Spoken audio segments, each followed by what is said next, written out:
This weekend is the annual Gilardi Fest, November 1st through the 3rd. It takes place at the WEOL Conference Center on Brook Park Road in Brooklyn.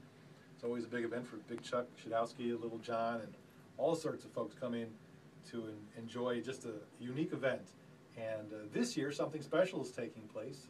Tim Conway is coming in, and the guy who's been given the task to sort of moderate that, or asked Tim some of the questions and talk with him, is Cleveland native Dan O'Shannon, who has written for Cheers, Frasier, and now the executive producer with Modern Family, is here to join us. Thanks for stopping in. We appreciate that. Thanks for having me. So, what is it going to be like for you to have a conversation with Tim Conway? Nerve-wracking for him. No, it'll be fun. I hope it'll be fun. He has a book coming out. I think it's called What's So Funny, and it's about his funny life. And I think that's what it's called. Anyway, I just had it downloaded to my Kindle. It literally came out today, so I have to read it between now and Saturday morning when I talk to him, so I have something to talk to him about. Well, that could be a companion to your book. Oh, yes. What are you laughing at? Yes, What's so funny? Well, his will be fun to read. Mine's a textbook on theory, so if you were going to choose between his book or my book, Illyria, I would choose Tim Conway's book in a heartbeat. Get his book. See, now I'm plugging his book. Tell me a little bit about your, I guess, influence, or more or less your respect for Tim Conway, what you see of him as being as a comedic actor in television. He's been, from McHale's Navy through right. Carol Burnett to any of the current shows that he may appear on. I mean, he's like an icon, but yet he's quite unique, I think, in a way.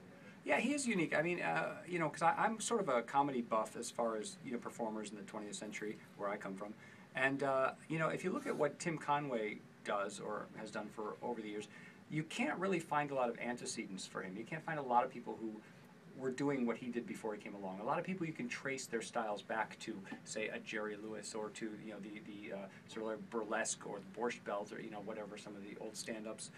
You can kind of find antecedents in a lot of people, but he's somebody who sort of came along sort of fully formed, and I find that interesting. So I'm looking forward to finding out who his influences were, because I can't readily trace them in his work.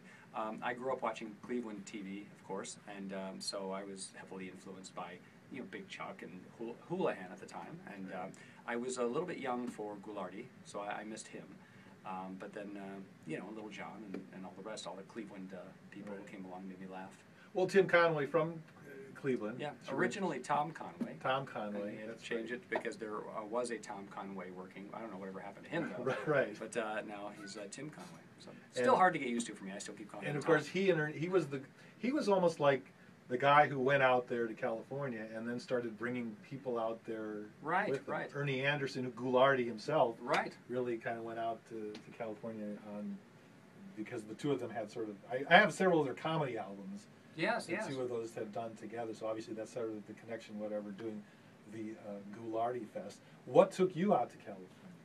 I wanted to be a TV writer since I was a kid, and you can't really have a career writing sitcoms in Cleveland. And I would have happily stayed in the Cleveland area all my life, except that if I was going to pursue this, I had to go to where the TV was being made.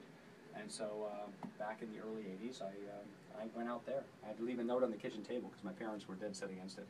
I had $100 in my pocket, and I knew a guy who was dumb enough to say I could sleep on his couch. And I went there, and I worked at a movie theater, and I tapped out scripts on a manual typewriter, and eventually something happened.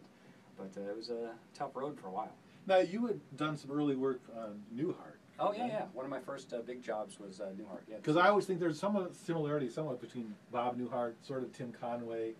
They're not like the loud comedians or people. They're very subdued. You kind of have to sort of get close to them to kind of appreciate their humor.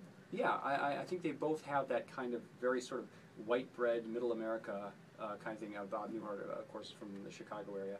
And there's that kind of very American Midwestern, not very brash, not in your face.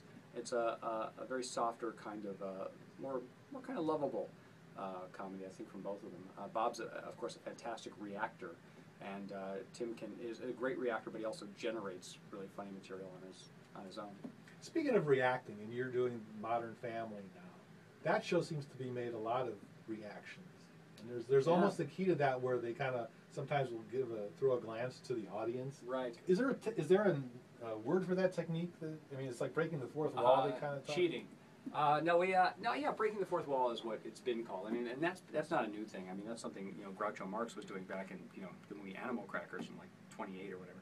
But and Bob Hope used to do it a lot, up through Ferris Bueller, the movie Alfie. I mean, there's been a lot of instances of people looking at the camera. George Burns used to do it quite a lot on Burns and Allen back in the '50s, and so it's not a new thing, but and it's something we do fairly subtly. We have the interviews in the show where the characters are interviewed, but they really never seem to acknowledge any actual audience, and we never acknowledge whoever these filmmakers are. We never talk about a documentary being made. We're never going to show a documentary getting released based on all this footage. We're not going to, show the Dunphys getting famous or anything like that. So, but we have the interview segments, and then we have the occasional glance to the camera. But that is the extent of our acknowledging anything beyond the actual wall of drama. From a script standpoint, is that actually written into the script at that moment? Sometimes they are. I scripted. I don't think it ended up staying in editing because she was too young to do it. I scripted, Lily, Mitch and Cam's little girl. I scripted her first look to the camera when I think Mitch and Cam were overlooking a baseball field that Cam had helped remodel, and Mitch said, "Oh, it looks great except for that bump in the middle." Which is, of course, the pitcher's mound. And I scripted that Lily shoots a look to the camera. It's sort of a little bit of exasperation, but she was a little too young to pull it off believably. We may have done it since then. I think we might do a Lily interview this year, too. But occasionally we'll script it in if it feels right, but often the actors will just sort of ad-lib them. And sometimes we have to pull them out. If we find that too many actors have done it in too many scenes in a row, we'll pull back on it because it becomes almost too easy a joke. So. Right. It's a way to connect to the audience where you sort of feel as suddenly you're kind of brought in. Either they're like pleading with you to get me out of this situation. Yes, or look what I have to deal with, or I'm a little bit embarrassed and I'm acknowledging that you're seeing me embarrassed. I mean, there's a lot of ways that really does pull in the audience. And the trick, again, I think, is not to do it too much. Does Gloria do that to the I was wondering if there's one character or some character you kind of leave out of that sort of realm of doing something. She, I think, has done it a couple times, but not very often.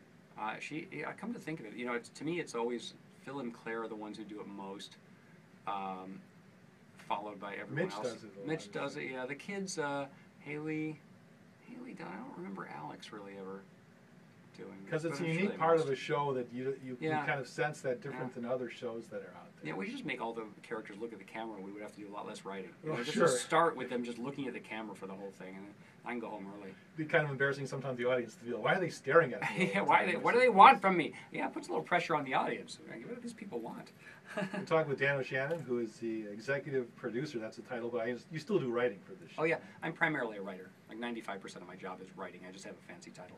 Now, I noticed this year Modern Family was into syndication. Yeah. So does that change how you do the show, or does that have any kind of benefit or detraction from having that once a week kind of show where everyone's looking forward to that? It's interesting. It's a double-edged sword. On the one hand, there are people who never really got into the show in prime time who will now discover it in syndication, so we'll add to our audience that way. On the other hand, it could be a little bit of overload. I'm a little sensitive to that. I tend to think that there's a little too much Modern Family in your face, especially the ad campaigns for putting this thing in syndication. There's commercials, and it's on 20 times a day. You have a long way to go before you get to the Big Bang Theory's version. I know. I mean, that literally exploded on every channel everywhere. I know, and you know what? That really benefited Big Bang Theory too. I mean, they had decent ratings, and people sort of knew about them. But when they, after, 5 years, whatever, when they started going into syndication, that's when I discovered them, and I thought, hey, this show's better than I thought it would be. And I think hundreds and thousands of other people thought the same, because suddenly, once the show had been in syndication for a year, their primetime ratings shot through the roof. They beat us consistently.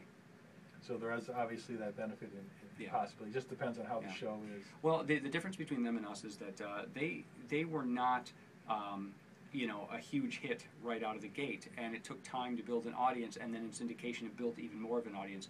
We, for good and for better and for worse, were a big hit right out of the gate, and so we had already a big audience. So the question is, how much more of an audience could we hope to get through syndication? A lot of people won't be, some people will discover us, but it won't be the same numbers as like the Big Bang, I don't think.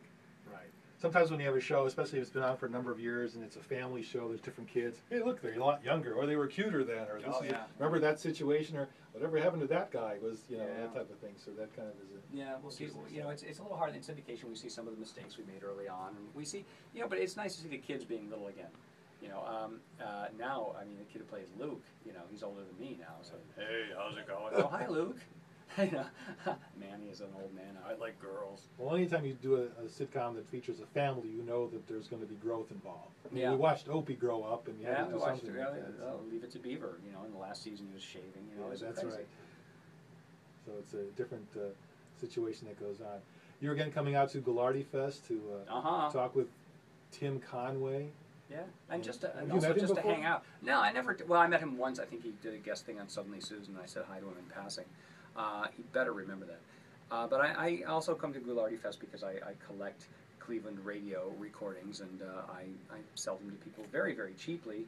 If you grew up here in the Cleveland area in the 60s and 70s and 80s, and you have favorite radio stations you used to listen to, you come over to where I'm selling these things, because there's a lot of vendors there, you see, and look through my list of stuff, and if there's something you like, something you remember, oh, I used to listen to this disc jockey on that station, I used to listen to Young Susie Peters on M105, whatever, oh, you have an hour of it here, complete with news and commercials and that sort of thing, oh, it might be nice to hear that again, I'll burn it to CD right there for you for $5. It's crazy. Now, they're doing some reincarnation of, I guess, the Wixie 1260 there, the Super Radio, as part of the Gilardi Fest as well. So really? Is that got, like Ray Glasser? Is he the one doing that? Do you know? That I'm not quite sure. He's I know big into that. There's a lot of people that kind of, it's interesting, Gilardi Fest has to do with, you know, comedy, horror, music. It's kind of a broad spectrum of different types of things, all sort of related to Cleveland or a certain era as well. It casts a wide net, which is good, and a lot of people get their kids into it, which is really nice. I expected it was going to be only old people like myself the last few times I've gone, but you know, more and more it's younger people too who are getting introduced to all this old Cleveland video on YouTube and that sort of thing. It's never going to be quite as special to them as it was to us back when it was the only stuff to watch on TV.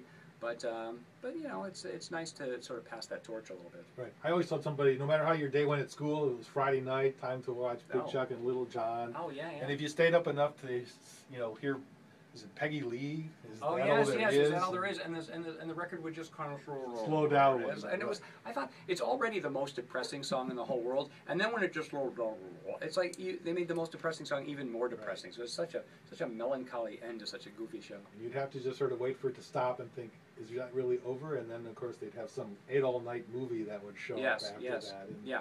You know what they used to do? A lot of people don't remember this, but sometimes I believe the show, Big Chuck and Little John, would come in a little short, like when I was watching it back in the 70s.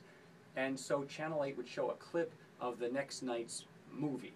And sometimes this clip would be 2 minutes long, sometimes it would be like, you know, like 10 minutes long, just to fill up airtime. Here's a clip of tomorrow night's movie. And it wasn't like a funny movie, it was just like some lame movie they found. And you'd watch 10 minutes of a movie waiting to come back to the last segment of Big Chuck. You know, it was, I'd forgotten all about that until someone reminded me. To see whether or not they read something you sent them. It was not until I was almost into college that I had a friend who said, we could go down and watch the taping of it. Did you? And go down and see a part of that. Did you? And yeah, and it was one of those moments where you sort of think, okay, there's no movie, they're just sort of watching, they do a little bit, so you sit there, they talk, and then they kind of, there's a point where you see them go away and they come back and now they're wearing their night shirts, their leopard night shirts or whatever like that. Sure, yeah, the PJ party, they would like read people's jokes so and that sort of thing. That was kind of a, you know, a touch with fame at that moment where you see that sure. sort of thing, something that you saw on your TV at night. Now you're realizing they're doing this like on a Thursday afternoon or something like that. Isn't that crazy? No, my first brush with fame in Cleveland